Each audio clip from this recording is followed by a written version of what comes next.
Assalamualaikum warahmatullahi wabarakatuh. Perkenalkan, nama saya Pratnya Paramita, NIM 1905-1204-023 dari jurusan Teknik Informatika Universitas Negeri Surabaya. Pada kesempatan kali ini, saya akan menjelaskan tentang standarisasi jaringan. Standarisasi jaringan yakni sebuah aturan main atau protokol yang digunakan agar semua hal atau pekerjaan dapat berjalan dengan baik.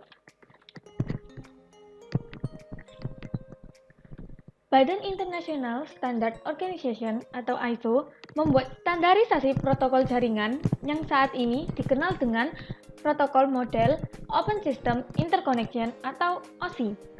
Model OSI ini menjadi referensi dan konsep dasar teori tentang cara kerja sebuah protokol. Dalam perkembangannya, TCP/IP digunakan sebagai standar de facto. Meski model referensi OSI lebih umum digunakan, tapi secara teknis dan histori, model referensi standar internet adalah TCP.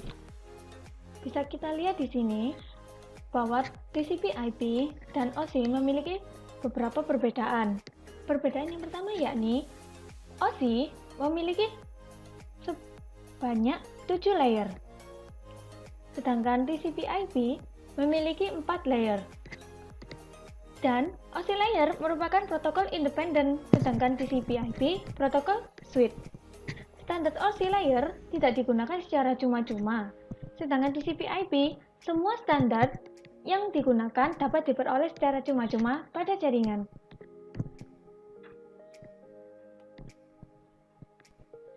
Lalu pada perbedaan pada layernya, OSI layer mengombinasikan session layer ke dalam application layer, sedangkan TCP/IP mengombinasikan presentation layer. OSI layer mengombinasikan physical layer ke dalam satu layer, sedangkan TCP/IP mengombinasikan data link. TCP/IP lebih kredibel karena protokolnya. Dan persamaan mereka, OSI dan TCP/IP menggunakan topologi paket switching dan mempunyai transport dan network yang bisa diperbandingkan. Selanjutnya, saya akan menjelaskan bagaimana cara kerja dari OSI layer. Diperumpamakan, Anda sedang mengirim sebuah email kepada teman Anda. Setelah selesai mengetik, lalu menekan tombol kirim, aplikasi pengolah pesan akan memanggil application layer untuk memilih protokolnya. Dalam hal ini biasanya SMTP untuk menyampaikan data ke presentation layer. Presentation layer terlebih dahulu memampatkan data dan meneruskannya ke session layer. Berada di sini untuk memulai proses pengiriman. Kiriman diproses oleh transportation layer dalam bentuk segmen, kemudian dipecah dalam potongan-potongan kecil kepada network layer. Network layer menyampaikannya adanya potongan-potongan data ke data link. Di data link layer ini, data tersebut masih akan dipecah-pecah kembali agar bisa dikirim melalui perangkat keras pada physical layer. Physical layer mengonversi data ke dalam bentuk bit stream, lalu diteruskan ke media fisik seperti modem, kabel, fiber optik, atau perangkat konektivitas jaringan lainnya. Perangkat inilah yang pertama kali menerima paket bitstream data di alamat email teman Anda. Email kiriman Anda masih harus melewati 7 OSI layer lagi, karena prosedur OSI layer berlaku baik di perangkat pengirim maupun perangkat penerima. Artinya, data dari perangkat pengirim akan melewati layer 1 sampai 7 layer. Bahkan, untuk menerimanya pun kita akan membalik dari layer 7 ke layer 1. Nah, pada proses kali ini akan berlangsung secara terbalik, yakni pertama, physical layer akan memproses bitstream menjadi data yang bisa disalurkan ke data link. Data link kemudian menyusun kembali potongan-potongan data dalam paket untuk network layer. Network layer memprosesnya dalam bentuk segmen yang disampaikan ke transportation layer, yang kemudian akan menggabungkan data sehingga utuh kembali. Data utuh tersebut masih mentah dan akan mengalir melewati session layer. Ini session layer meneruskannya ke presentation layer yang membersihkannya dari kompresi-kompresi. Selanjutnya, presentation layer akan menyampaikannya ke application layer yang kemudian akan memproses data mentah dalam bentuk yang bisa dibaca oleh program email di komputer teman Anda. Jadi sekarang kalian tahu kan bagaimana cara bekerja dari OSI layer? Berikut adalah protokol yang bekerja di OSI layer. Application layer. Dalam application layer terdapat beberapa protokol yang bertugas untuk mengatur bagaimana sebuah aplikasi, yakni web browser, messenger, dan lain-lain dapat mengakses jaringan. Protokol yang bekerja yakni DNS, HTTP, FTP, dan lain-lain. Presentation layer. Dalam layer ini terdapat beberapa protokol yang bertugas untuk memformat data yang akan dikirimkan menjadi format tertentu yang bisa dimengerti oleh host tujuan. Protokol yang bekerja pada layer ini diantaranya VNC, RDP, dan lain-lain. Session layer. Dalam layer ini terdapat beberapa protokol yang bertugas untuk membuat, menjaga, dan memutuskan sebuah koneksi.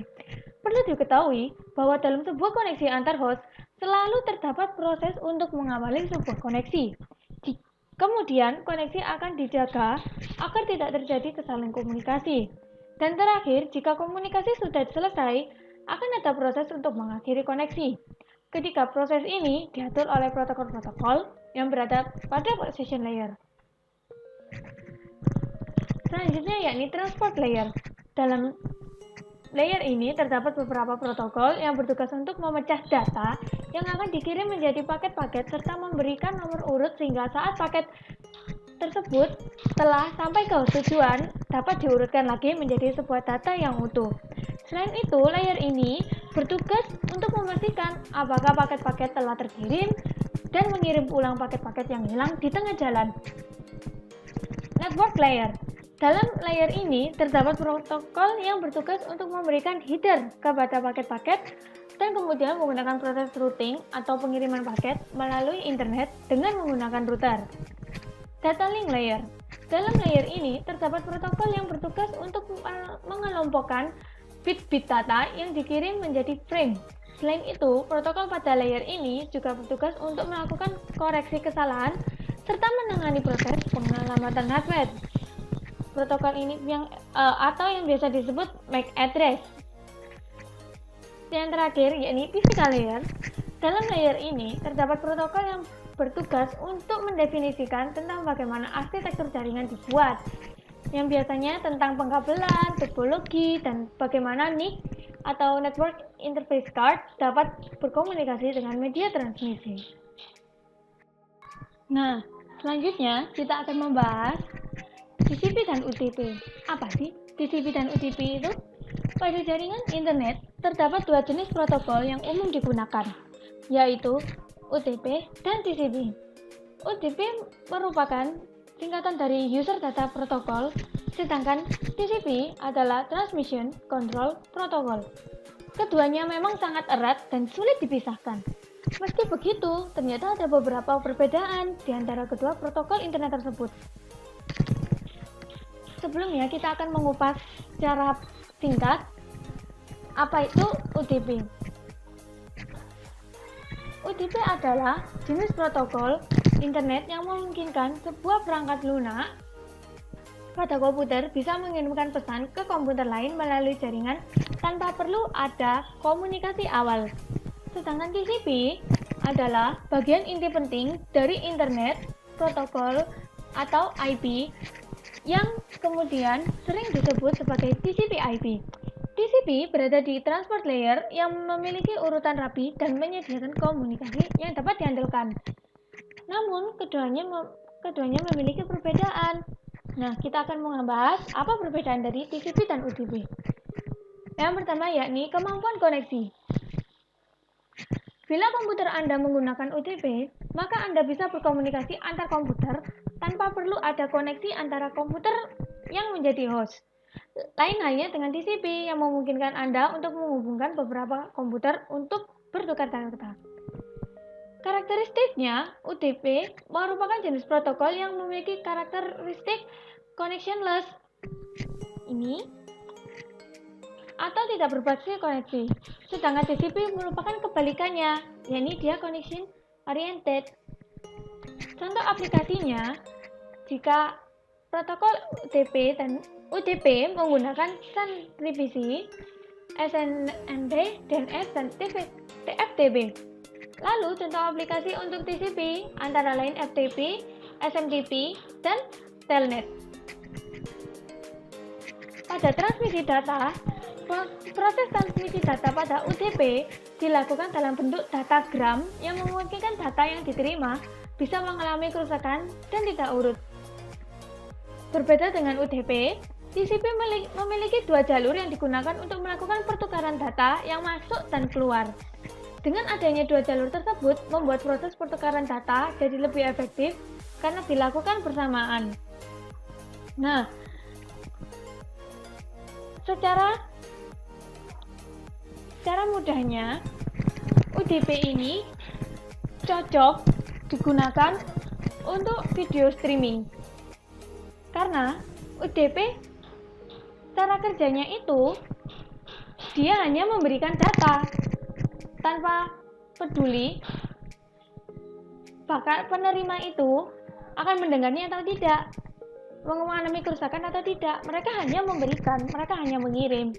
Jadi itu pasti cocok untuk video streaming. Sedangkan TCP akan benar-benar melihat data, mengirim data sesuai dengan urutan yang telah dipecah. Seperti ia akan mengirim paket, ia akan benar-benar mendata di mana alamatnya, apakah sudah terima, apakah sudah terisi semuanya. Seperti itu, karena mereka cocok untuk web, email, atau file transfer. Jadi bisa kita bayangkan jika misalkan nih kita mengunduh atau mendownload sebuah video, lalu ternyata ada miss sebanyak 1 kilobyte, misalkan 1 kilobyte. Nah, kalau UDP tetap akan mendownload, tapi pasti video kita akan terpotong, iya kan? Sedangkan TCP, jika kita kehilangan 1 kilobyte saja, ia akan mengunduh ulang kembali agar paket-paket tersebut dapat tersusun dengan rapi dan kembali secara utuh. Nah, sekian penjelasan tentang standarisasi jaringan. Kurang lebihnya mohon maaf. Wassalamualaikum warahmatullahi wabarakatuh.